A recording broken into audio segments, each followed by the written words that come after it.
piliers de la santé hormonale, hyper important à comprendre, parce que quand tu gères ça dès le début, tu vas avoir des meilleures transitions hormonales. C'est systématique. Sur des conditions, des typologies, des maladies spécifiques où on arrive à ne plus avoir de symptômes, par exemple l'endométriose, le SOPK, quand on va mettre en place différents piliers-là, on arrive à avoir une rémission des symptômes, une meilleure qualité de vie. Donc, dans les piliers. C'est quoi ces piliers ? Salut Anaïs. Salut Max. Ça va ? Ça va très bien, merci. Aujourd'hui, épisode un peu spécial puisque vous avez été nombreux et nombreuses à nous poser des questions suite à notre vidéo sur les hormones et la testostérone qui était plutôt une approche masculine. Et effectivement, vous aviez des questions sur les hormones féminines. Et donc aujourd'hui, on reçoit un invité un peu spécial.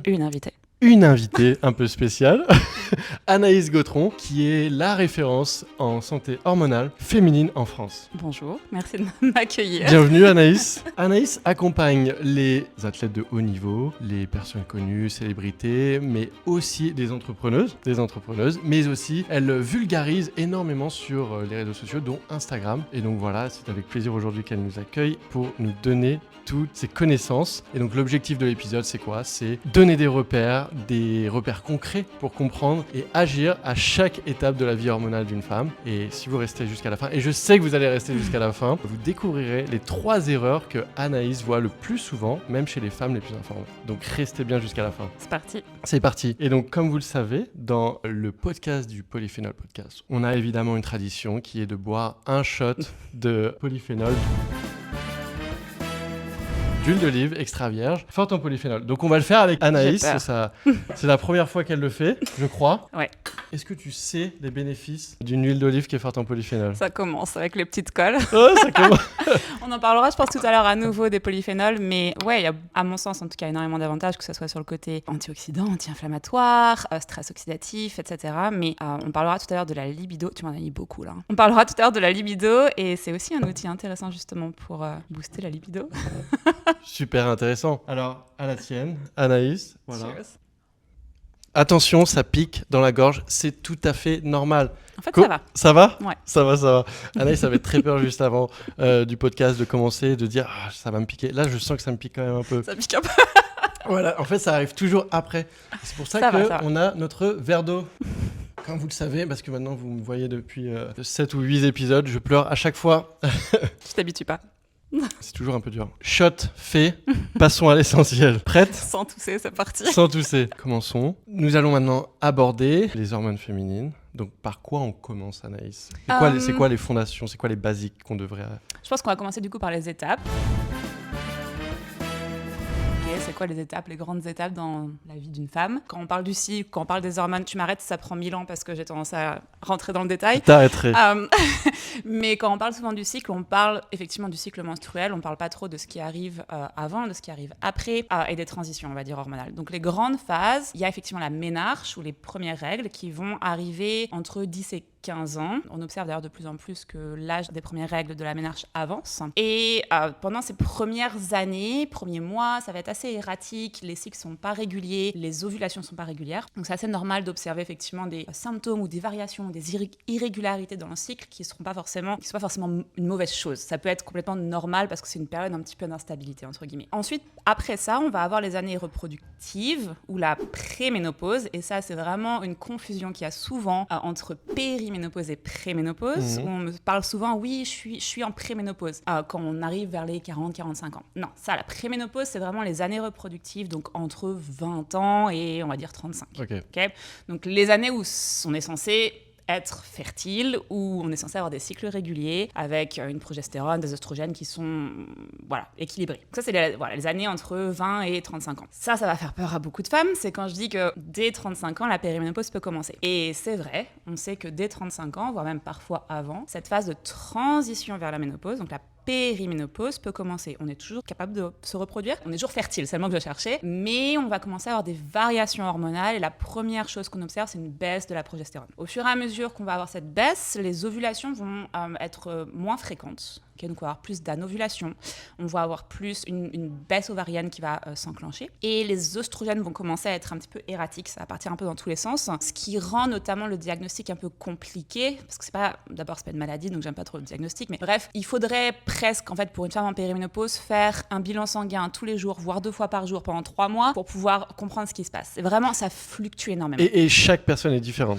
Exactement. Ouais, ça va vraiment différer. C'est pas que je dis ça peut arriver à 35 ans, mais de la même manière que ça peut arriver uniquement 4 ans avant le début de la ménopause. Donc c'est pas quelque chose qui va avoir les mêmes types de symptômes en fonction des femmes. Ça va pas arriver au même moment en fonction des femmes, et ça peut durer jusqu'à 10 ans. Okay, donc c'est pas une période de petite transition. C'est hyper important, on en parlera tout à l'heure, parce que cette phase de périménopause, c'est là où on va vouloir construire toutes nos habitudes pour bien vivre la ménopause, justement. Donc il y a effectivement toutes ces variations, et au fur et à mesure où du coup nos ovaires vont arrêter de fonctionner, on va arriver à la ménopause. La ménopause, c'est un jour sur le calendrier. C'est pas une période de vie. Et ça aussi, c'est une grosse confusion, c'est qu'on parle de ménopause quand on a eu 12 mois consécutifs sans règles. Okay, donc c'est vraiment un instant T dans le calendrier. Aujourd'hui marque mes 12 mois sans règles, je suis ménopausée. Tout ce qui arrive après cette journée-là, c'est la post-ménopause. Et donc ça, la ménopause, ça arrive en moyenne, en tout cas aujourd'hui, autour de 51 ans. Et on va avoir aussi dans la ménopause différentes phases qu'on peut appeler la ménopause, le début de la ménopause, entre guillemets. On va encore avoir des variations, c'est là où tous les symptômes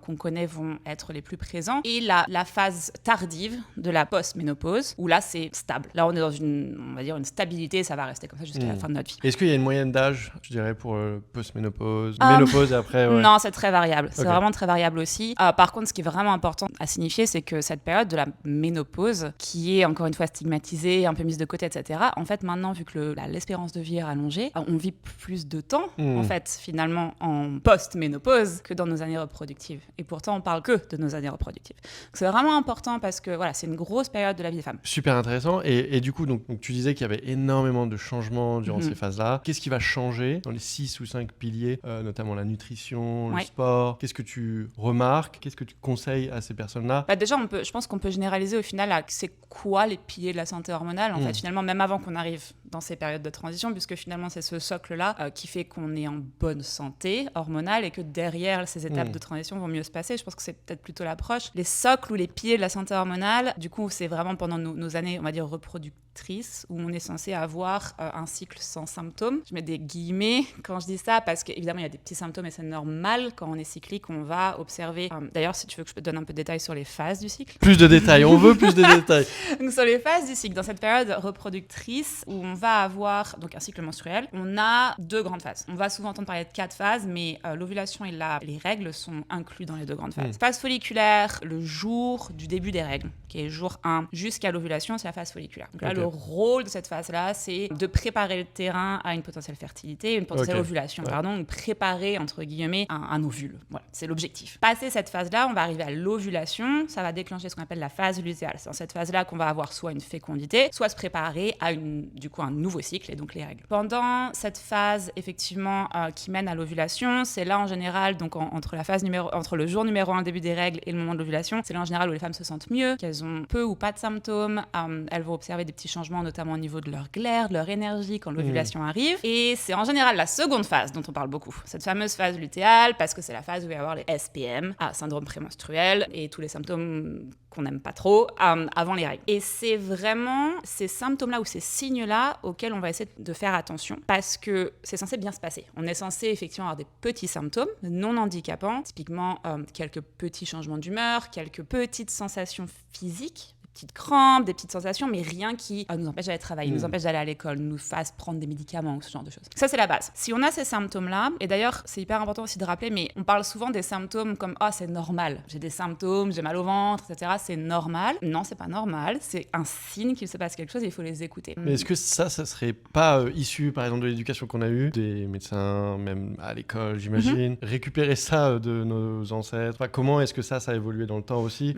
Maintenant, on est en train de mettre le doigt là-dessus en disant bah non, c'est pas normal. C'est une super bonne question il y a vraiment tellement d'aspects multisystémiques. Il y a à la fois effectivement le fait qu'on ne nous ait pas éduqués sur la question. Je pense que ça change de génération en génération, mais voilà, même moi avec ma propre petite expérience, c'est pas, voilà, ça reste mon expérience, mais que ce soit à l'école ou dans ma famille, et pourtant j'ai une famille avec une maman très ouverte, c'est des sujets dont on par les pas. À part, bon, ok, t'as tes règles, voilà comment utiliser un tampon, et bon, j'espère que ça va, quoi, tu vois. C'est tout. Mais il n'y a pas beaucoup d'éducation. Donc effectivement, ça, c'est un sujet clé. Et il y a vraiment aussi ce côté patriarcal de la société où les femmes ont vraiment pris l'habitude d'avoir mal et de souffrir et de se taire. Voilà. Oui, il y a le côté médical. Je pense que ça, sans jeter la pierre aux médecins, parce que c'est pas tous les médecins, mais bien sûr, je pense qu'il y a un manque dans leur propre éducation, dans le parcours médical autour de ces sujets-là, c'est sûr. Et malheureusement, on sait, quand je dis on sait, c'est qu'il y a des études sur le sujet, que les femmes sont gaslightées, qu'on passe sous le tapis beaucoup de symptômes en mettant ça sur le dos de être une femme, c'est normal. D'ailleurs, ça, au moment de la périménopause et de la ménopause, c'est dramatique, effectivement. Donc, comment est-ce qu'une femme pourrait finalement garder l'équilibre sur sa santé hormonale, dépendant de ces différentes phases aussi, également. Qu'est-ce que toi, tu recommandes là-dessus ? Ouais, donc ça, on revient aux piliers. Et effectivement, ces piliers de la santé hormonale, je pense qu'ils sont hyper importants à comprendre, parce que quand tu gères ça dès le début, tu vas avoir des meilleures transitions hormonales quand tu vas arriver à la périménopause. Toi, tu le vois avec tes clientes. Enfin, c'est systématique. Et on le voit aussi, d'ailleurs, sur des conditions, des typologies, des maladies spécifiques où on arrive à ne plus avoir de symptômes. Par exemple, l'endométriose, le SOPK. Quand on va mettre en place ces différents... Alors, on va pas rentrer dans le détail, mais quand on travaille effectivement sur ces différents piliers-là, on arrive à avoir une rémission des symptômes. Alors que les maladies où les conditions sont présentes, mais justement en touchant à ces éléments-là, on arrive à avoir une meilleure qualité de vie, qu'on soit, entre guillemets, non affecté par des conditions ou qu'on soit effectivement avec une maladie ou un dérèglement hormonal sérieux. Donc, dans les piliers. C'est quoi ces piliers ? Tu nous teases, Suspense.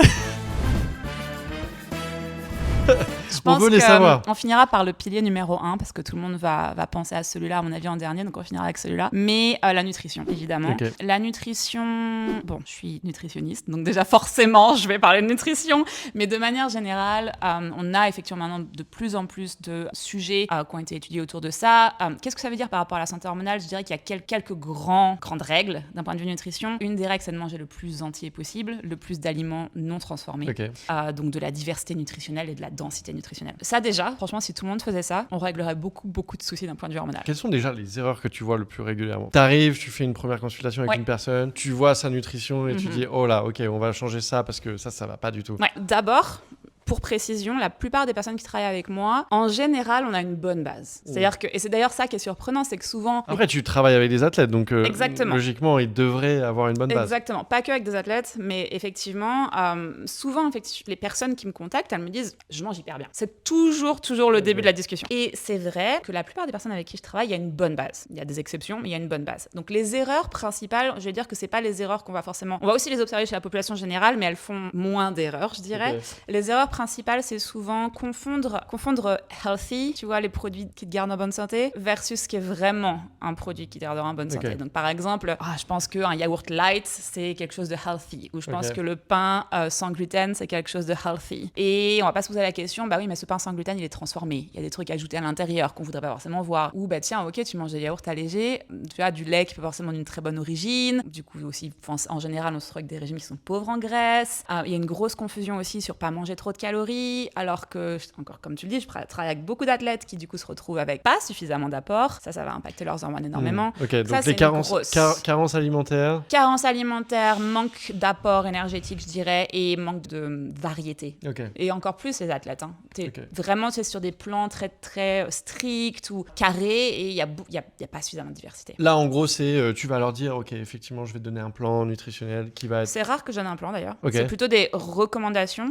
Alors, quand c'est des athlètes, c'est un petit peu différent parce qu'on va rentrer dans des niveaux de détail sur lesquels on va pas forcément appuyer quand je travaille avec quelqu'un de lambda, mais c'est plutôt des recommandations. Ok, voilà les aliments qui, dans ton cas, et là aussi parce qu'on parlait de nutrition, s'il y a un conseil que je devrais donner pour tout le monde, c'est éviter les aliments transformés, manger anti-inflammatoire. Ça, c'est un exemple. Anti-inflammatoire, pour moi, c'est pas anti-inflammatoire pour toi forcément. Donc ça, c'est vraiment important aussi de le comprendre. C'est travailler avec la personne pour son propre contexte, sa propre situation. Mais oui, manger entier, manger anti-inflammatoire, beaucoup de bonnes graisses saines, beaucoup de glucides. Et ça aussi, c'est quelque chose qui pose problème parce qu'on se retrouve avec beaucoup de femmes qui ne mangent pas assez de glucides. Et c'est quoi le problème de femmes qui ne mangent pas assez de glucides ? Alors, dans le cadre de mes athlètes, évidemment, c'est le risque de LEA ou de REDS, qui est Low Energy Availability, ou REDS. En gros, elles n'ont pas assez d'énergie. Tu veux nous faire le podcast en anglais ou... J'ai fait toutes mes études ici, donc tu me pardonneras pour les... Ici, on est à San Francisco, comme vous le savez. Et d'ailleurs, c'est très drôle pour la petite anecdote. C'est qu'Anaïs était vraiment, littéralement, habitée à côté de chez nous, de notre Airbnb où on a travaillé pendant 2 mois. Et là, bientôt, d'ailleurs, on revient à Paris. C'est un peu creepy, on peut voir ma maison de leur Ouais. Allez, parenthèse fermée. Reprenons sur la nutrition. Je sais plus ce qu'on disait. S'il n'y a pas suffisamment de glucides, typiquement pour les athlètes, on va se retrouver à pas avoir suffisamment d'énergie par rapport à la demande énergétique. Donc on se retrouve à perdre, par exemple, perdre les cycles, ce genre de choses. Et tous les risques qui s'accompagnent d'avoir une aménorrhée. Mais chez les personnes, on va dire chez tout le monde, ne pas manger assez de glucides, ça va avoir un impact sur nos hormones de manière générale, et notamment sur toutes les femmes qui vont couper des glucides le soir et qui vont remarquer ces fameux réveils à 2-3 heures du matin, des mauvaises qualités de sommeil. C'est parce que c'est important effectivement à la fois pour notre cortisol et pour notre glycémie de manger suffisamment de bonnes glucides. Attention, pas de sucre simple ou de sucre rapide, c'est pas l'idée. Des glucides complexes à chacun des repas et surtout pas les oublier le soir également. Ok, et parce que du coup le sommeil est un pilier qui est ultra important, on le voit pour les athlètes mais pour les gens aussi lambda, je dirais. Je suis une personne lambda. Moi aussi. Je tiens à le souligner. Ce qu'on voit dans la littérature scientifique, etc., c'est que en fait la longévité c'est aussi lié beaucoup au sommeil et à la récupération. Une des choses pour optimiser sa récupération lors du sommeil, c'est de bien manger et de manger tôt pour essayer de descendre son rythme cardiaque le plus tôt possible. Est-ce que tu conseilles aussi de optimiser par rapport au sommeil parce que potentiellement ça peut avoir un impact sur les hormones, j'imagine. Ouais, le sommeil ça fait partie d'un des piliers. Hein. Là on était sur la nutrition, mais clairement le sommeil parmi la récupération, parmi la gestion du stress, la régulation de ton système nerveux, le sommeil pour les hormones c'est primordial. De toute manière pour tout le monde, hein, que ce soit pour les femmes ou les hommes, mais c'est une phase de régénération. Donc si tu dors pas correctement, tu construis pas, tu te régénères pas, tu répares pas. Et clairement l'alimentation va jouer un rôle énorme sur le sommeil et l'alimentation le soir. C'est pour ça que j'insiste aussi beaucoup. Oui, des glucides et surtout autour des entraînements. Il faut des glucides, mais s'il n'y a pas de glucides le soir, ça va aussi avoir un impact notamment au niveau de la glycémie et du cortisol. Okay. Donc c'est important d'avoir en tête, tu me parlais des erreurs effectivement que je voyais. Réduire les glucides, c'est une des grosses erreurs. Réduire les graisses, souvent chez les femmes, parce qu'il y a cette idée de low fat qui reste encore présente. Et pas manger assez de protéines. Pas manger assez de protéines. C'est quoi, toi, c'est quoi le ratio? Est-ce que tu as des recommandations par rapport à ça? D'ailleurs, c'est important aussi de préciser tout ce qu'on partage, c'est pas mon avis. Hein. Enfin, je pense que je serais pas là si je partageais juste mon avis sur les réseaux. C'est important d'avoir cette idée autour de la physiologie et de l'importance des protéines. C'est primordial pour la santé hormonale, c'est primordial chez les athlètes, et ça sera d'autant plus important quand on arrive à la périménopause et à la ménopause.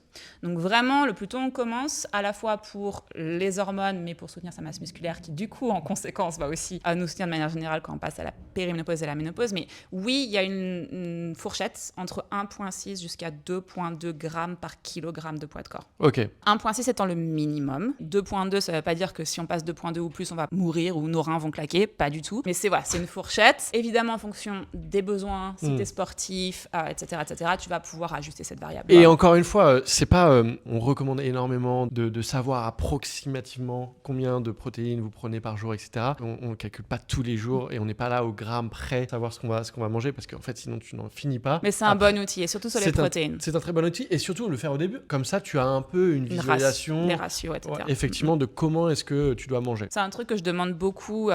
Souvent, quand on me contacte pour travailler avec moi, on me demande est-ce que tu donnes des macros, etc. C'est pas l'idée, c'est vraiment ultra personnel. Pour quelqu'un qui a pas de sensation de faim, de satiété, c'est hyper intéressant d'utiliser les macros. Pour quelqu'un, en revanche, qui a déjà une bonne intuitivité, etc., c'est pas quelque chose qui est forcément nécessaire. Par contre, traquer les protéines pour avoir une idée, souvent ça surprend parce qu'on me dit mais c'est bon, je mange beaucoup de protéines au petit déjeuner, je mange 2 œufs. Si on calcule 2 œufs pour les protéines, 12 grammes, peut-être 15 si c'est des gros œufs, on aimerait avoir 30 grammes de protéines au petit déjeuner. 30 grammes, 2 œufs, tu prends... du saumon fumé, un peu de houmous sur du pain au sarrasin. Avec, comme vous l'avez compris, c'est que des choses salées parce qu'effectivement, le petit déjeuner est la base de votre journée. Ouais. C'est ça, hein. Ouais. Et donc, c'est important de ne pas faire des pics de glycémie liés à une prise de sucre, notamment avec un petit déjeuner sucré. Ouais, type petit déjeuner français. Mais ce qui est important aussi, qu'on comprend pas bien, c'est pas le pic de glycémie le problème. Parce qu'on le veut, ce pic de glycémie, c'est comme ça qu'on fonctionne, c'est comme ça qu'on est capable justement d'avoir de l'énergie et pouvoir aller au sport. Et ce que tu veux pas, par contre, c'est que ce pic, il soit pas régulé, c'est qu'on revienne pas à l'homéostasie ou à la stabilité rapidement. C'est ça le problème. Donc le problème, c'est quand les pics vont trop haut et qu'après ils descendent trop bas, et du coup ils remontent trop haut parce qu'on a remangé, parce qu'on était crevé, puis ils redescendent trop bas. C'est ça le problème, c'est ces grandes variations. Par contre, avoir un pic, et c'est ça un peu le truc des réseaux sociaux, surtout avec Glucose Goddess,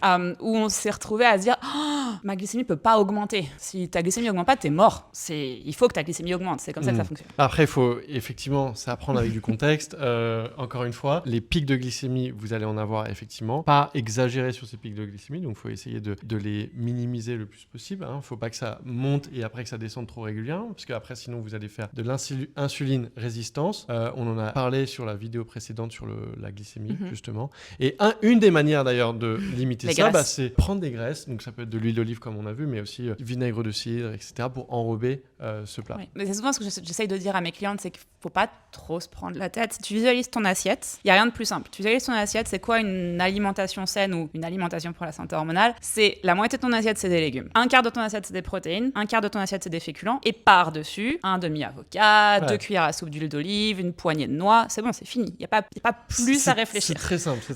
Et donc dans ça, c'est aucun produit transformé. Ou le moins possible pour être réaliste. Ça aussi, c'est important. Quand tu accompagnes des clients, tu te rends compte que tu peux pas juste dire c'est pas possible d'avoir des produits transformés, parce que les mamans qui travaillent et qui ont 3 enfants à gérer, ou quelqu'un qui travaille de nuit, il y a toujours des circonstances qui font que Bien sûr. Voilà. Mais le moins possible de produits transformés, le plus possible de diversité, manger le plus brut possible et le moins de sucre raffiné possible. Ok, donc on a parlé un pilier, l'alimentation. On en a 200. Mais l'alimentation est quand même un des piliers ultra important, on le sait. Donc c'est quoi le deuxième pilier? On a parlé de la glycémie, donc peut-être que je vais pas, parce que je le mettrais comme un pilier. La santé métabolique, la glycémie, ça serait un de mes piliers. Vu qu'on en a parlé, rentrons pas trop dans le détail, mais sachez juste que oui, une glycémie non régulée va avoir un impact sur votre insuline et va impacter nos hormones de manière générale. Donc ça fait partie clairement d'un des piliers. On regarde toujours la santé métabolique parce que ça fait partie effectivement d'un bon équilibre hormonal. Si on prend pas en compte ça, on a raté une des étapes.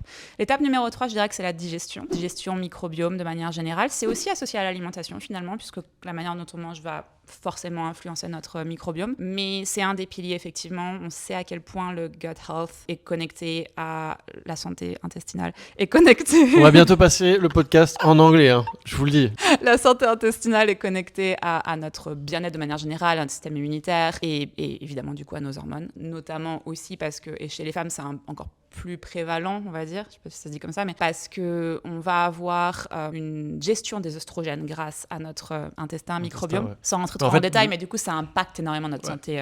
Intestin, un des troisième organes qui est le plus important après le cerveau, le cœur. Donc santé de l'intestin est très important. Est-ce que tu as un conseil que tu pourrais donner sur santé de l'intestin? Est-ce qu'il y a quelque chose qu'on peut faire pour le garder un peu sain? Un seul. Il en a déjà marre. Non, un seul le plus important. Aller aux toilettes tous les jours. Aller aux toilettes tous les jours, ok. Tu m'as dit un. Un seul, c'est vrai. Un deuxième. Il est déçu. J'étais ok. Non, mais c'est hyper important d'aller à la selle tous les jours, voire 2 fois par jour, okay. Parce que, et notamment pour les femmes. Alors pour tout le monde, encore une fois, tout ce que je dis, c'est en général valable pour tout le monde, mais d'autant plus pour nos oestrogènes, justement. Conseil numéro 2, je dirais potentiellement faire attention à beaucoup mâcher.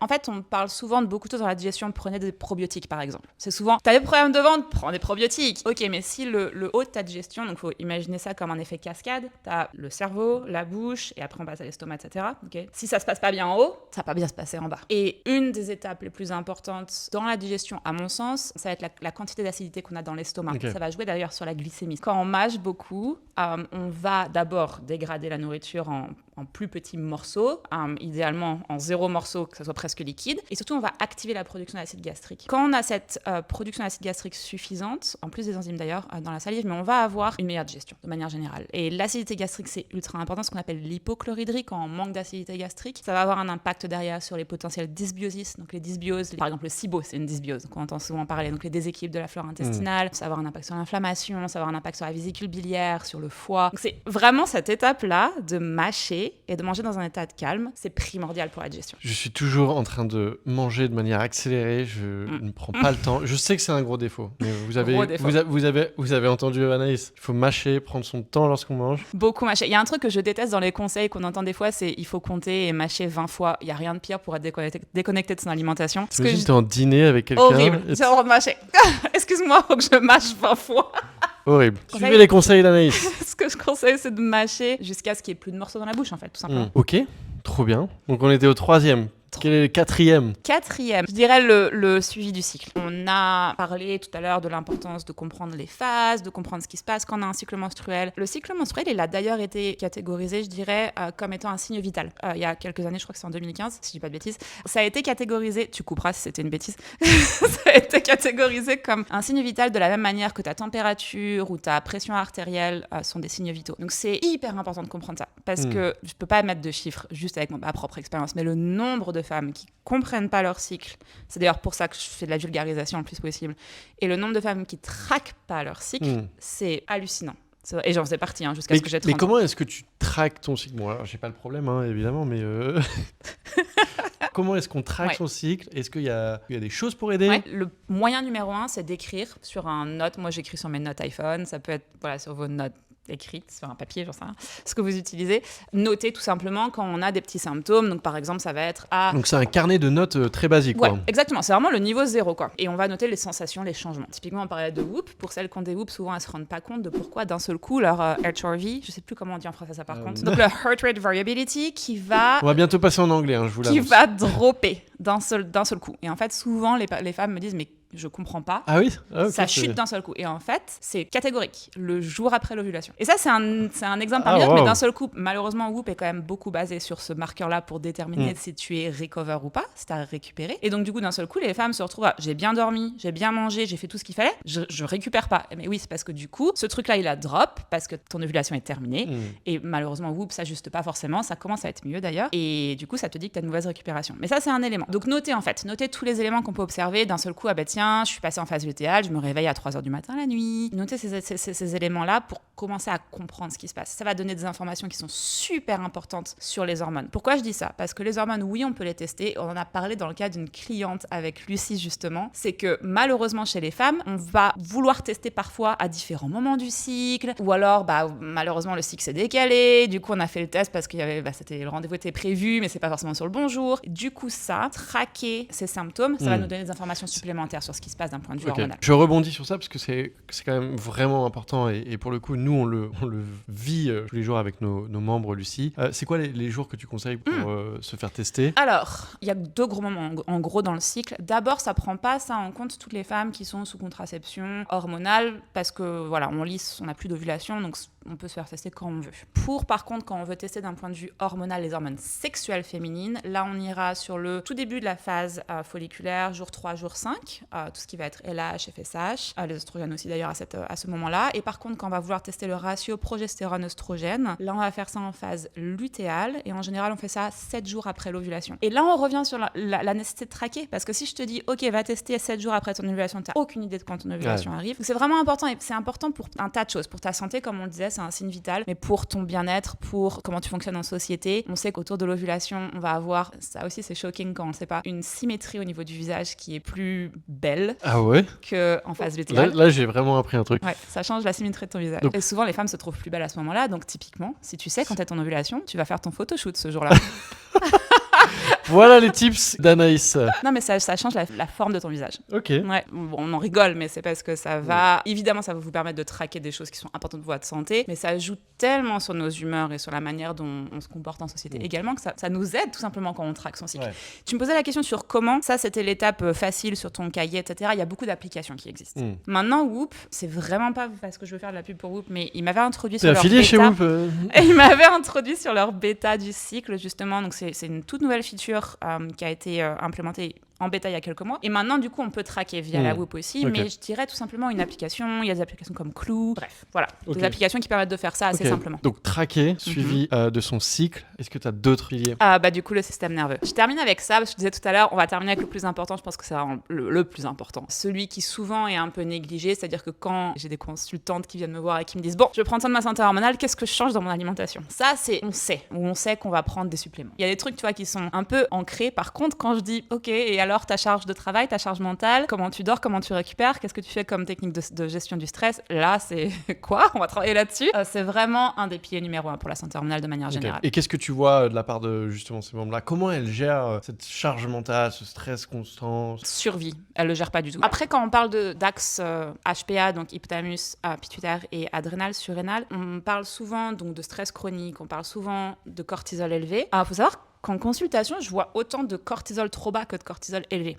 Donc, c'est vraiment pas juste l'excès de cortisol. Quand on parle de régulation de l'axe HPA, il y a vraiment ce côté... En fait, il faut un cortisol qui est régulé, point final. C'est ni trop haut ni trop bas parce que les deux vont avoir des conséquences. Et donc, le cortisol, l'hormone du stress, ce qu'on voit souvent, c'est qu'en fait, il n'y a pas de gestion du stress. Il y a juste... Et on parlait tout à l'heure de la normalité des symptômes des femmes. Je pense que c'en est un, en fait. C'est que tout simplement, c'est normal d'être stressé.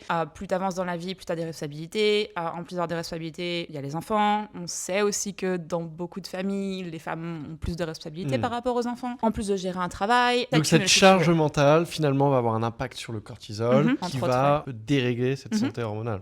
Tout est connecté. En fait, il faut vraiment voir les axes entre... Il y a plusieurs axes, mais par exemple, tu vas avoir la connexion entre les glandes surrénales, la thyroïde et les ovaires, par exemple, tu vois. Donc tout ça, ça fonctionne ensemble. S'il y en a un qui est dérégulé, ça va impacter le reste, pour faire vraiment simple. C'est vraiment des connexions qui sont complexes, mais ce qu'il faut juste retenir, c'est que le dérèglement d'un va dérégler un autre. Et ça, c'est hyper important parce que oui, du coup, une des choses qu'on observe le plus en termes de dérèglement, c'est que quand on a un stress chronique qui est installé, c'est quoi un stress chronique? C'est pas juste ce qu'on perçoit. Il y a le stress effectivement émotionnel, mais il y a le stress physiologique. Et c'est ça que j'observe plus souvent, le stress physique. Le stress physique, on va avoir dans le stress physique, par exemple, une inflammation de bas grade. Et alors attention, le stress et la réponse au cortisol, elle est normale, pour information. C'est quand ça devient chronique et permanent que c'est problématique. Mais par exemple, on va avoir, quand tu vas t'entraîner, tu as une élévation du cortisol. C'est ce qu'on veut, c'est normal. Par contre, si tu es dans un contexte de surentraînement, sans bonne récupération, sans bonne alimentation, là, c'est un stress chronique qui s'installe et qui, lui, est néfaste. Ça, c'est un stress physiologique. Alors, après, c'est toujours pareil. Sur des athlètes professionnels, en général, ils sont très bien accompagnés, ou en tout cas, on l'espère. Pour accompagner beaucoup d'athlètes d'endurance, et d'ailleurs, je suis pas du tout athlète d'endurance, donc je ne sais pas ce qui a commencé à attirer ce genre de profil, mais j'accompagne beaucoup d'athlètes d'endurance maintenant. Effectivement, on observe souvent, mais c'est pas que le cortisol, mais on observe souvent une fatigue généralisée, et chez les femmes, je peux parler chez les hommes parce que j'en accompagne pas, souvent ce qu'on observe, c'est que c'est surentraînement sans avoir de stratégie autour de l'entraînement, et souvent c'est parce qu'il n'y a pas un apport suffisant. Ça va, dans beaucoup de cas, avoir des conséquences sur le cortisol, mais pas que. Donc c'est une des composantes, et oui, du coup, on va avoir notamment des résistances à l'insuline, et ça surprend aussi beaucoup chez des athlètes de haut niveau. Et donc, qu'est-ce que tu conseillerais à un athlète qui regarde cette vidéo et qui, lui, n'a pas le choix finalement de s'entraîner parce qu'il doit rester dans cette performance constante? C'est toujours pareil, c'est d'avoir quelqu'un ou une équipe en tout cas qui accompagne sur la récupération, sur la gestion effectivement de la charge d'entraînement, sur l'alimentation, sur les micronutriments, sur faire des tests sanguins ultra régulièrement pour voir les carences. Beaucoup de carences qui sont pas forcément repérées. Donc qui sont potentiellement, on peut les réparer. Exactement. Ouais. Encore une fois, chez l'athlète féminine, c'est un petit peu différent parce que là où on se retrouve dans des problématiques, c'est quand on a des aménorrhées hypothalamiques. Ça, c'est très, très, très régulier. Donc, une perte des menstruations, une perte des règles à cause d'un manque d'apport ou de trop d'énergie dépensée. Mais c'est toujours la même chose. On se retrouve avec pas assez d'apport. Et ça, c'est plus problématique parce qu'effectivement, c'est pas juste je te donne 3 suppléments et c'est bon, tes règles reviennent. Donc, il faut l'identifier en amont, comprendre le plus la en cause, amont exactement, et travailler sur la cause. Est-ce que ça veut dire qu'elles n'ont pas de performance? Pas forcément. Il y a des athlètes qui performent pendant très longtemps avec des aménorrhées. Par contre, est-ce que c'est bon pour leur santé à long terme et sur la longévité? Non, puisque ça a un impact notamment sur l'ostéoporose, etc., etc. Récemment, avec Lucie et la plateforme de tests sanguins, on discute avec des athlètes de haut niveau, donc pro. Il y a aussi des athlètes retirés. Et ce qu'on constate, c'est qu'ils viennent nous voir et ils nous disent en fait, mon corps est complètement inflammé. Et donc là, maintenant, mon objectif, qui dans toute ma carrière était de faire de la performance et d'aller vers de la performance, est maintenant dans un sujet plutôt de longévité. Et donc, comment je vais apprendre à mon corps à me reposer, à apprendre à mon corps à se désinflammer. Et donc, il y a énormément de choses à faire. Et effectivement, c'est identifier chaque partie de son corps où est-ce que il faut désenflammer et agir. Donc, c'est ultra intéressant. Donc, effectivement, il y a ce sujet de bien accompagner pour les athlètes. Pour une entrepreneuse qui regarde cette vidéo également.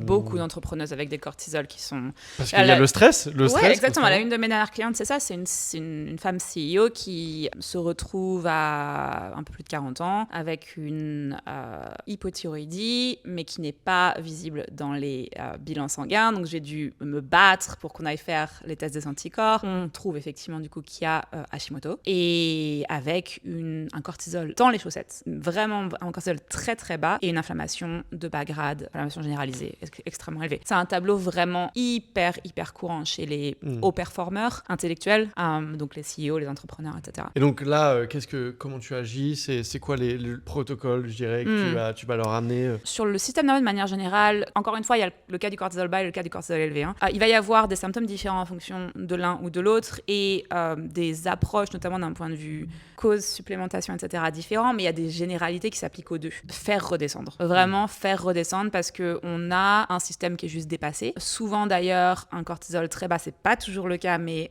peut être bas parce qu'il a été très élevé pendant très longtemps, mais faire redescendre. En fait, ce qu'il faut comprendre, c'est que le corps, il est pas safe. Il est dans un état où il est en mode alerte, alerte, alerte, alerte. Au lieu d'être en mode alerte 2 minutes, il est en mode alerte 24/24. C'est juste non-stop.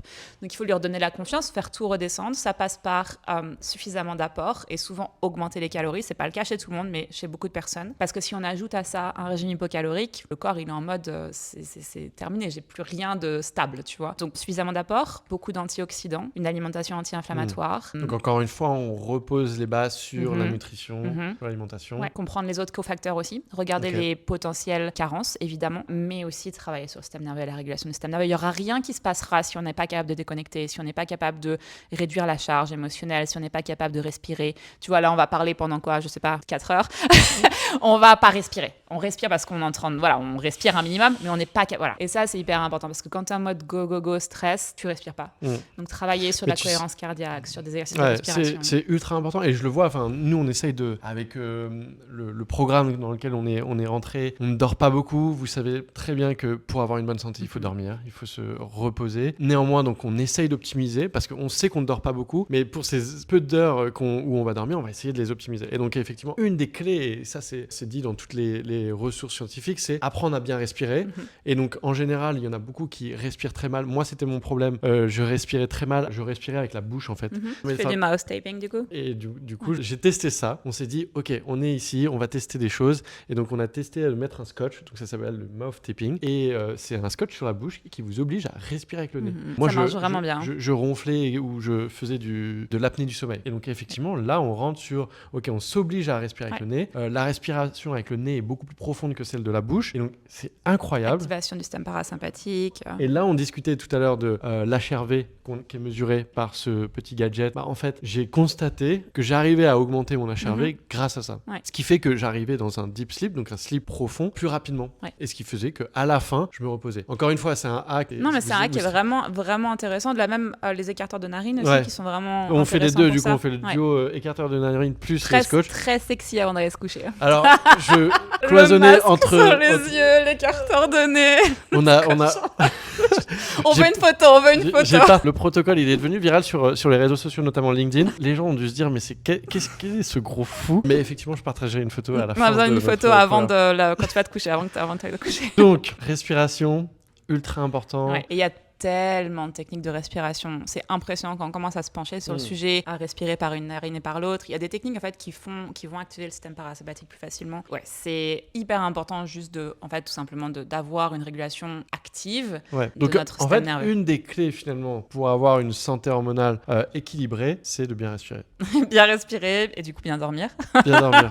Mais vraiment, vraiment de travailler sur ces habitudes-là de gestion du stress. Pareil, c'est toujours une question de contexte. Si je te dis, fais une méditation d'1 heure avant de te coucher, est-ce que c'est réaliste? Très probablement pas. Par contre, si je te dis, prends 10 à 15 grandes respirations avant d'aller te coucher, probablement plus accessible. Donc, trouver effectivement des moyens comme ça. Mais ce qui est important pour le corps, c'est d'avoir des repères. Donc, des choses qui vont arriver à la même heure. Toujours, on parlait des dîners, manger à la même heure, se lever à la même heure, se coucher à la même heure. On va essayer aussi de réguler le cycle circadien, ça c'est hyper important dans un contexte de stress élevé et de cortisol dérégulé. On va le matin le plus tôt possible après le réveil aller dehors. Et quand je dis aller dehors, même s'il fait gris, parce que ça j'ai toujours l'excuse, il me fait pas beau chez moi, c'est pareil. On va dehors ou si on n'a pas de balcon, on ouvre la fenêtre parce qu'évidemment à travers la fenêtre ça va pas marcher. On prend son petit déjeuner à la fenêtre avec la fenêtre ouverte, c'est le minimum. 10 à 15 minutes de lumière naturelle, sans lunettes de soleil, idéalement si on peut exposer des parties du corps, c'est idéal. C'est vraiment un truc qui prend pas beaucoup de temps. En fait, on se dit, je veux des fixes, je veux une pilule, je veux un supplément, je veux un régime. Il y a des trucs ultra simples. Et on se dit, c'est trop simple, ça va pas marcher, qui sont au contraire ultra efficaces. Et quand on n'a pas ces bases-là, est-ce que ça vaut la peine d'acheter un adaptogène? Non. Avoir les bonnes bases, bonne alimentation, bien respirer, sortir dehors dès le matin pour essayer de prendre le soleil. Avoir un rythme régulier. Donc ça, un équilibre des santé hormonale. Maintenant, un sujet qui est ultra tabou et dans lequel on a eu beaucoup de questions aussi de notre communauté, qui était autour de la libido, parce qu'effectivement, c'est lié, les hormones et la libido. Moi, je voulais avoir un peu plus de contexte sur ça. Est-ce que tu as des éléments à partager? Qu'est-ce que la libido? Voilà, pour une femme, bah oui, déjà, c'est une bonne question. Trop bien. D'ailleurs, j'en ai parler sur mes réseaux... Pourquoi tu t'en vas? Pourquoi je m'en fais? Désolé. Le mec parle à la libido, il C'est clair. Bon, c'est quoi la libido chez les femmes? Salut. C'est hyper important d'ailleurs parce que c'est un sujet du coup, parce que tu m'en as parlé, parce que tu voulais qu'on l'aborde, j'en ai parlé sur mes réseaux aujourd'hui. Je voulais qu'on en parle parce que vous m'avez posé la question. Vous vouliez qu'on en discute. Du coup, j'ai partagé sur mes réseaux aujourd'hui. Les réponses que j'ai eues sont absolument incroyables. Donc en fait, je vais développer ce sujet à fond. Donc dans les prochaines semaines, soyez prêts, on va parler de libido. Donc suivez-la sur les réseaux sociaux, sur Instagram, c'est Anaïs Gautron, c'est ça? Ouais, c'est ça. Tout simple, attaché. Je pense qu'on fera un épisode de podcast aussi, mais on va aborder ça parce que les réponses que j'ai eues j'ai demandé c'est quoi la libido, justement. Ok, moi j'ai la définition physiologique, entre guillemets, je voudrais savoir ce que les gens en pensent. Alors les réponses, entre les constructs sociaux, entre le patriarcat, entre les normes qu'on nous a mis sur la tête en tant que femme, c'est affolant les réponses que j'ai pu avoir, donc c'était très intéressant, donc on va développer ça. La libido, je pense que déjà c'est important de replacer le contexte. C'est un mot générique sur tout un tas d'éléments, on va dire. D'abord, il y a entre guillemets deux types de stimulation. Deux types de stimulation, on va dire. Il y a la stimulation, entre guillemets, intellectuelle, où tu vas penser à quelque chose et avoir envie, être excité, tu vois. Et tu as l'excitation, je sais plus comment ils appellent ça, qui va être réactionnelle, entre guillemets. Donc tu vas avoir une stimulation, et suite à cette stimulation, etc., tu vas avoir une excitation. Et ça, ces deux éléments-là sont normaux. C'est-à-dire qu'il y a beaucoup de femmes qui pensent que si elles ne pensent pas, si elles sont pas stimulées émotionnellement, mentalement, sans stimulation externe, c'est pas normal.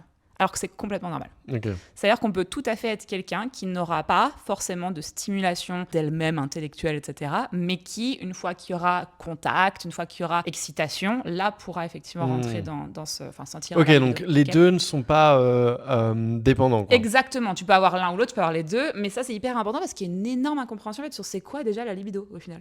Donc ça c'est le premier truc, savoir que l'envie c'est pas un truc unique. Donc il y a une excitation plutôt mentale, cérébrale, Exactement. Et une autre qui est plutôt Exactement. physique, je dirais... Oui, c'est ça, de contact, de stimulation. Et ça, c'est important parce que souvent, on associe plutôt, tu sais, la libido à, oui, ben moi, je pense pas. Je pense pas à, tu vois, des rapports, je pense pas à du sexe, je suis pas... Voilà. Et souvent, les femmes me disent, mais parce que j'y pense pas, je suis pas normale. Mais c'est pas le cas. C'est-à-dire que c'est tout à fait normal de le faire ou de l'être. De la même manière, c'est tout à fait normal de pas avoir cette stimulation-là nécessairement. Donc ça, c'est important parce que déjà, il y a une incompréhension un peu sur le sujet. Aussi parce que la libido, c'est un peu un sujet qu'on aborde uniquement d'un point de vue masculin. Et comme si les femmes et les hommes devaient un peu... il y avait des attentes spécifiques, on va dire, sur la libido. Et je pense que c'est important de replacer ça dans le fait qu'il y a un contexte toujours. La libido d'une personne, c'est pas la libido de quelqu'un d'autre. Donc, j'espère qu'il y a des hommes qui vont regarder cette vidéo pour mieux comprendre la libido chez les femmes. Parce que ça s'applique aussi d'ailleurs dans les deux cas, c'est hyper important parce qu'il n'y a pas de règles en fait. Il y a un contexte, il y a une question hormonale dont on va parler, mais il y a une question de contexte émotionnel, il y a les traumas qui rentrent en jeu, et il y a le fait qu'on soit stimulé ou pas d'une certaine manière. Et d'ailleurs, souvent, ce qu'on observe un petit peu dans les recherches qui ont été faites, c'est que quand on a un partenaire, souvent, un des deux partenaires va fonctionner plutôt d'une manière et l'autre d'une autre manière.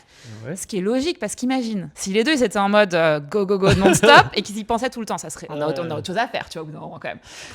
Donc ouais, souvent en fait on va observer justement qu'il y a une complémentarité. Donc bref, tout ça pour dire qu'effectivement il n'y a pas une définition de la libido et que c'est pas parce qu'on n'y pense pas tous les jours qu'on n'est pas normal. Donc ça, première chose. Sur le point de vue hormonal, on parlait un petit peu du point de vue émotionnel, etc. Oui, il y a les hormones qui rentrent en jeu. À ton avis, c'est quoi l'hormone principale chez la femme pour la libido? L'hormone principale pour la femme? C'est laquelle chez l'homme? La testostérone? Ouais, chez la femme aussi. Souvent c'est ce qu'on me dit, je sais pas, et c'est fou parce qu'on a oublié que la testostérone c'est aussi une hormone féminine. C'est applicable chez les femmes aussi. Et c'est une hormone qui est hyper importante chez les femmes, hyper importante. Et donc oui. Je dis oui, mais en fait, j'ai même pas su répondre. Une des hormones, effectivement, on va dire l'hormone principale, qui va être responsable plutôt de ce qu'on observe chez les hommes, qui va être plutôt responsable effectivement de l'excitation un peu comme on l'entend, de la libido un peu plus comme on l'entend traditionnellement, ça va être effectivement la testostérone. Et on va avoir aussi les œstrogènes qui jouent un énorme rôle, aussi les œstrogènes parce que les œstrogènes sont responsables de la stimulation, la lubrification. S'il n'y a pas assez d'œstrogènes, et c'est d'ailleurs pour ça que c'est un vrai sujet en ménopause, il y a des sécheresses vaginales, il y a des douleurs, t'as pas envie, si c'est ça qui, tu vois ce que je veux dire. Ouais. Donc forcément, ça joue. Dans ce Polyphonial Podcast, on parle de tout, on vous parle de tout, on se délivre complètement, voilà. Donc voilà, les oestrogènes et la testostérone, mais j'aime bien expliquer le système hormonal comme une pyramide. À la base de la base, on va avoir tout ce qui est glande surrénale, on pourrait ajouter l'insuline. Au milieu, la thyroïde, et en haut, les hormones sexuelles. Donc là, je viens de te parler de 2 hormones sexuelles. Tout ce qui se passe en dessous, ça joue un rôle. Donc c'est pas une réponse unique, si t'as pas assez de l'une ou l'autre, t'auras pas de libido. Il y a évidemment tout le terrain hormonal qui arrive en dessous, qui va jouer aussi du coup sur ce top de la pyramide. Et il y a évidemment tout le contexte émotionnel, charge mentale. Voilà. La question, je pense qu'elle a été répondue, c'était comment on définit la libido. Donc ça a été bien défini. Et effectivement, après, la testostérone, comment elle est importante chez une femme, c'est souvent oublié. Nous, je sais que quand on a commencé Lucie, on l'avait pas inclus dans les panels chez les femmes parce qu'on avait eu des recommandations. Maintenant, on l'inclut parce qu'on a eu justement beaucoup de feedback de la part de notre équipe médicale aussi et de nos membres qui souhaitaient, en fait, les femmes notamment, chercher à tester la testostérone. Ouais, et pas que pour la libido. C'est vraiment une hormone qui est hyper importante. D'ailleurs, on parlait de ménopause, périnopause, tout ce qui est masse musculaire. Bref, c'est une hormone qui est primordiale. C'est pas parce qu'on la considère comme une hormone masculine. Évidemment, on la produit en moins grande quantité relative, mais elle est ultra importante. D'ailleurs, les oestrogènes sont importants chez les hommes aussi. Et quand on teste sur la libido, typiquement, si la libido c'est un des symptômes, en général, c'est pas le seul, mais s'il est présent, on va tester effectivement la testostérone. On va aussi tester la free testostérone libre et la SHBG aussi, qui du coup va impacter puisque la SHBG, plus elle augmente, plus elle se lie à la testostérone libre. Et donc du coup, en conséquence, ça peut avoir des problèmes. Testostérone libre, un des impacts énormes, c'est notamment, on en parlait tout à l'heure, mais l'endurance. C'est quelque chose qui impacte, mais de manière significative, la testostérone libre. Donc pour beaucoup d'athlètes qui font des marathons, des longues distances, souvent on s'aperçoit, j'en faisais partie, la testostérone libre en chute libre, quoi. Ok, question, on a eu beaucoup cette question aussi de la part de la communauté qui est, en fait, la libido, c'est pas linéaire et c'est normal. Donc, par exemple, on peut se retrouver avec des cycles. Oui. Et donc, comment est-ce qu'on gère ces cycles bas parce que j'imagine que parfois, il y en a beaucoup qui ont des inquiétudes sur est-ce que je vais retrouver ma libido. D'abord, oui, la libido, ça peut être cyclique, notamment dans les périodes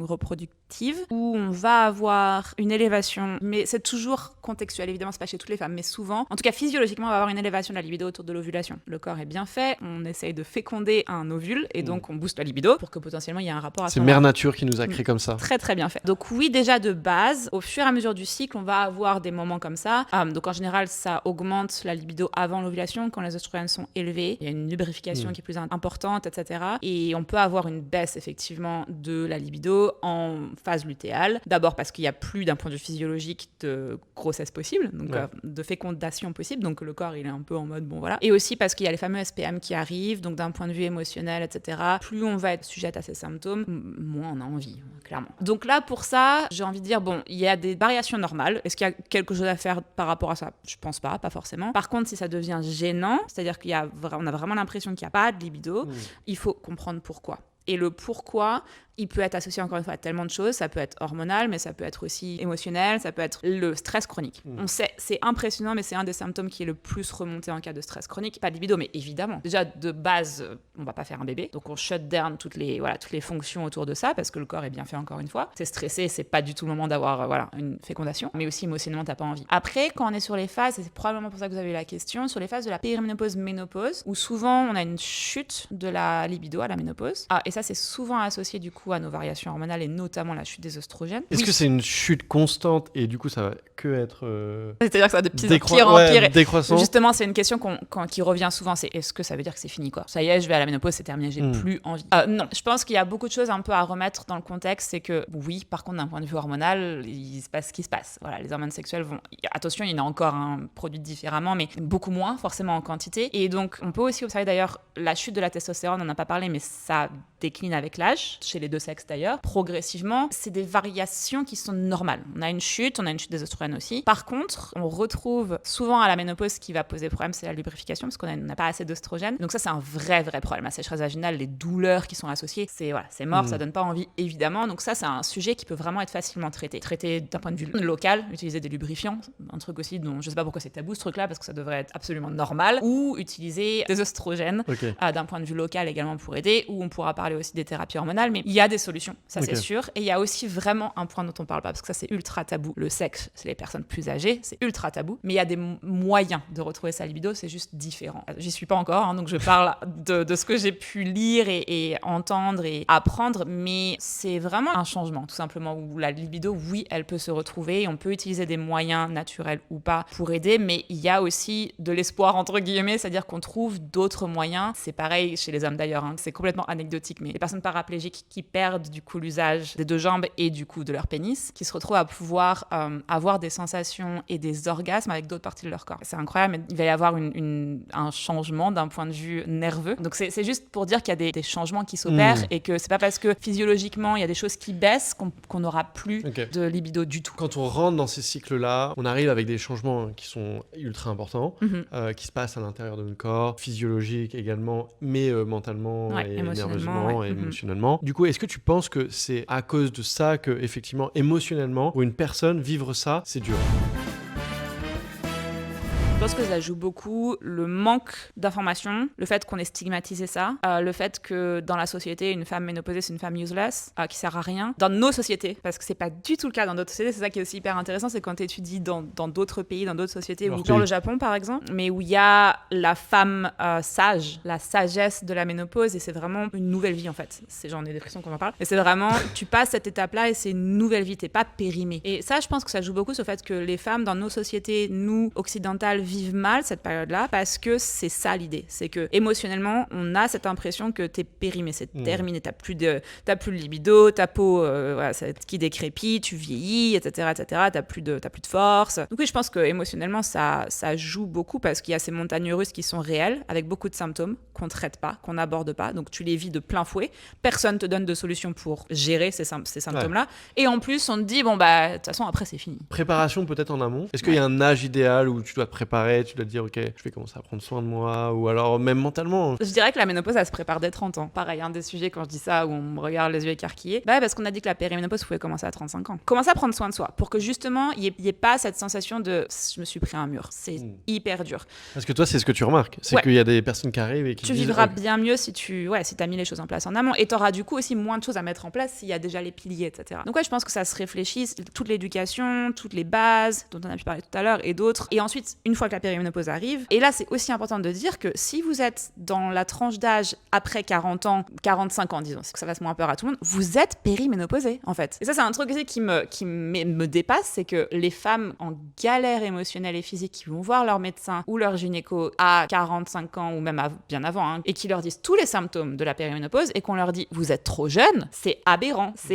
Et du coup, on les laisse errer comme ça, et voilà, tu te débrouilles, t'es trop jeune, mais c'est pas la ménopause, la périménopause. Et c'est hyper important. Donc oui, le plus tôt tu commences, le mieux ça sera. Et je dirais qu'il faut commencer le plus tôt possible sur ces bases qu'on a pu aborder. C'est des bases qui correspondent à tout le monde. Par contre, les changements un peu plus radicaux qui vont s'opérer à la périménopause et à la ménopause, ça, effectivement, c'est plutôt une fois que les signes commencent ou quand on arrive dans la quarantaine passée. Et là, ce qu'on me dit souvent, c'est que j'ai rien changé, j'ai pris 10 kilos.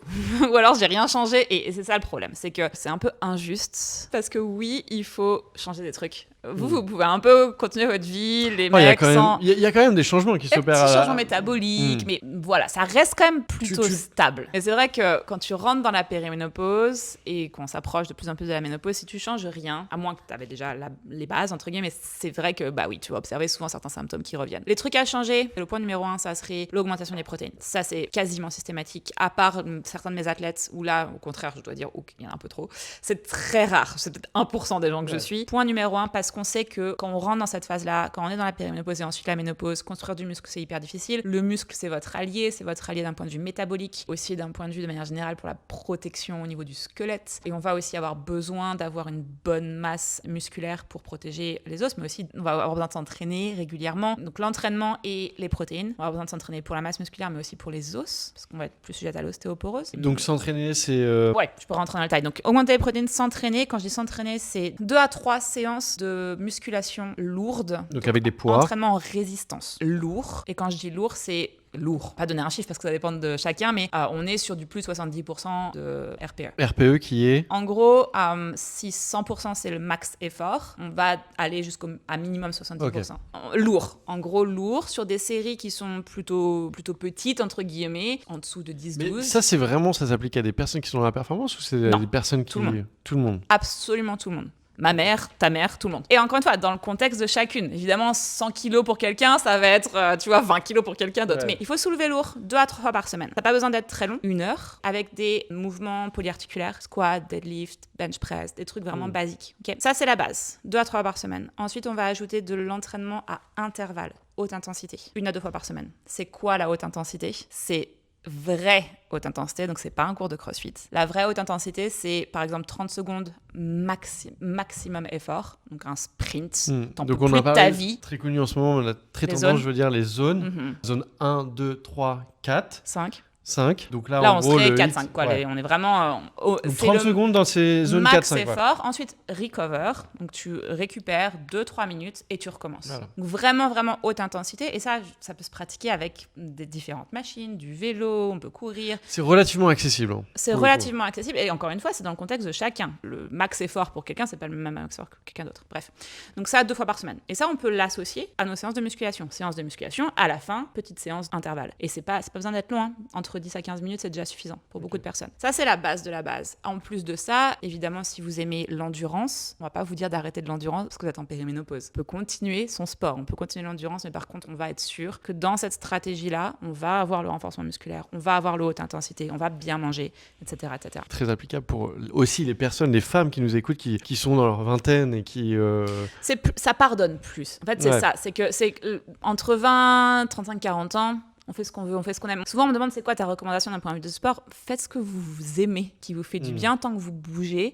Par contre, le plus tôt tu construis du muscle, le mieux c'est. Parce que ça, c'est vraiment la clé. Mais tu peux aller faire plein de hits. Tu peux aller faire tous ces trucs-là tous les jours si tu veux. Ça pardonne. Ça pardonnera beaucoup moins quand tu arrives dans la périménopause. Ok, parce que de trop, tu rentres potentiellement dans ce niveau de stress. Exactement. C'est pour ça que je dis, pour mes athlètes d'endurance, elles ont souvent peur parce que tu as bien vu dans mes recommandations, il n'y a pas d'endurance. Parce qu'il y a un truc qui n'est pas beaucoup de bénéfices par rapport aux désavantages chez les femmes en périménopause et ménopause, c'est la zone 2 ou la zone 3. Donc les cardio longs, prolongés, zone 2, zone 3, qui eux vont générer du cortisol, ce qui est normal, encore une fois, c'est un stresseur, le sport, mais sur une plus longue durée après. Et donc c'est pas quelque chose qui va être forcément le plus bénéfique. Est-ce que ça veut dire, encore une fois, c'est un athlète d'endurance qu'il faut les enlever? Non, faites ce qui vous plaît, mais ayez cette réflexion de ce qu'il y a autour de l'entraînement, d'ajouter les autres éléments dont on a parlé pour être sûr que justement on dégrade pas trop de masse musculaire et qu'on soit prêt quand on arrive en ménopause.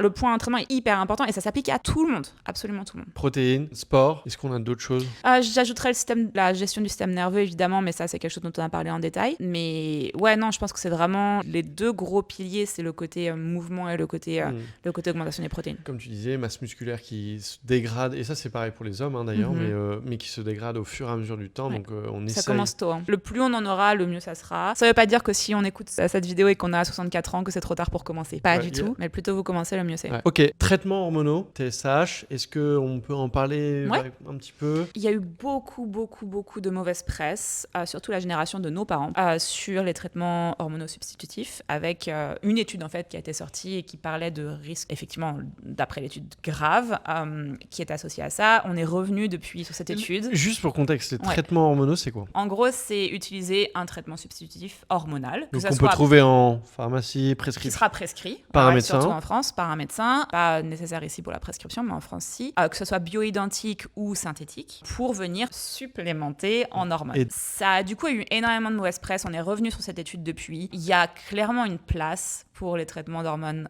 substitutifs et il y a aussi des moments stratégiques pour les prendre. Allez voir des spécialistes, vraiment des médecins fonctionnels, parce que le traitement va dépendre de votre contexte, de vos risques aussi. Tu as des risques de cancer hormonodépendant par exemple, bref, de tout votre historique, et ça peut être commencé tôt et ça peut vraiment aider la vie des femmes. Ça peut être commencé à la périménopause pour certaines doses, notamment de progestérone bioidentique, que ce soit en crème par exemple, et ensuite une fois que la ménopause est présente, les premières années elles sont critiques. Et très franchement, si vos symptômes sont ultra présents et qui vous handicapent, il n'y a aucune raison de rester comme ça. Encore une fois, si vous avez le bon contexte et pas de facteurs qui vous disent non, il ne faut pas les prendre, c'est hyper important d'avoir ça en tête. Ça peut vraiment soulager. Et les années critiques, c'est les 10 ans autour de la ménopause. On ne recommande pas la prise de traitement hormonosubstitutif après ça. La phase tardive de la ménopause, ou une fois qu'on est bien installé dans la post-ménopause, c'est pas le moment en général où on recommande, mais plutôt effectivement dans les années un peu charnières. Vraiment, et pendant la périménopause aussi, c'est ça aussi qui n'est pas toujours bien compris, c'est que ça peut vraiment fortement aider. Merci pour toutes tes recommandations. Maintenant, on va passer au moment que vous attendez tous depuis le début, qui est, c'est quoi les erreurs que tu vois tout le temps, 3 erreurs communes et que tu entends régulièrement et sur lesquelles, en fait, il faut éviter absolument. Le fait de ne pas traquer son cycle. Je pense que ça, j'ai bien insisté sur Ouais, l'importance. donc ça revient aux 6 piliers qu'on a dit Ouais. juste avant, c'est traquer son Ça, cycle. c'est vraiment une erreur, une grosse erreur. Ok, donc quel est le deuxième? Ouais, ce qu'on avait dit de la normalisation des symptômes, la banalisation des Mm. symptômes. En fait, de pas s'écouter, vraiment se dire non, c'est normal. Enfin, c'est comme ça quand on est une femme. La normalisation, ça c'est vraiment un truc parce que on normalise nos propres symptômes et le corps médical normalise nos symptômes aussi. Donc ouais, c'est une des grosses erreurs. Faut advocate, faut défendre ça. Voilà, ces symptômes, faut pousser. Si on vous écoute pas, faut aller voir quelqu'un d'autre. Et je sais que c'est difficile, je le sais. Mais surtout que maintenant, vous pouvez être vachement accompagné. Tu fais beaucoup d'éducation sur les réseaux sociaux, sur Instagram. On peut venir te voir en privé, j'imagine, si on a des questions. Tu fais des consultations avec des personnes. Mais il y a toi, mais il y en a aussi d'autres. Des femmes centaines, ouais. Aujourd'hui, vous n'êtes pas toute seule, je dirais. Je pense que la difficulté, elle est surtout au niveau de l'approche classique, des médecins classiques, où parfois c'est compliqué et on sait en France que le parcours médical, trouver un médecin traitant, c'est... Encore une fois, on ne jette pas la pierre sur les médecins généralistes, c'est simplement qu'ils n'ont pas le temps. Éducation, ouais, c'est multifactoriel et ils sont dans un système qui malheureusement ne les aide pas. Le point numéro 3, écoute, je pense qu'on va encore revenir au stress en fait. La régulation du système nerveux, ne pas prendre en compte en fait l'importance du cycle circadien, du sommeil, de la récupération, de la manière dont vous respirez, de la manière dont vous êtes capable de redescendre, de vous calmer, d'activer le système parasympathique, que vous n'êtes pas tout le temps en mode go, go, go. Ça, c'est primordial pour votre santé de manière générale. Par contre, je suis pas en train de dire tout est la faute du stress, parce que ça, c'est typiquement ce qu'on peut entendre chez certains praticiens, et ça, c'est absolument pas le cas. Évidemment, c'est pas juste t'es stressé. C'est le stress encore une fois, physiologique, qu'on ressent, qui est perçu, mais aussi qui est interne. Ok, trop bien. On peut remercier Anaïs pour ce chouette podcast. Elle vous a donné toutes les démarches maintenant que vous pouvez entreprendre pour soit anticiper, soit mieux comprendre votre santé hormonale. Merci Anaïs. Merci. Et si vous avez des questions, n'hésitez pas en commentaire. En attendant, mettez un like et n'hésitez pas à suivre la chaîne. On se retrouve dans un nouveau épisode, bientôt, dans une semaine. Allez, ciao. Merci. Il y a eu beaucoup de mauvaise presse, surtout la génération de nos parents pour le coup. Attends, désolé.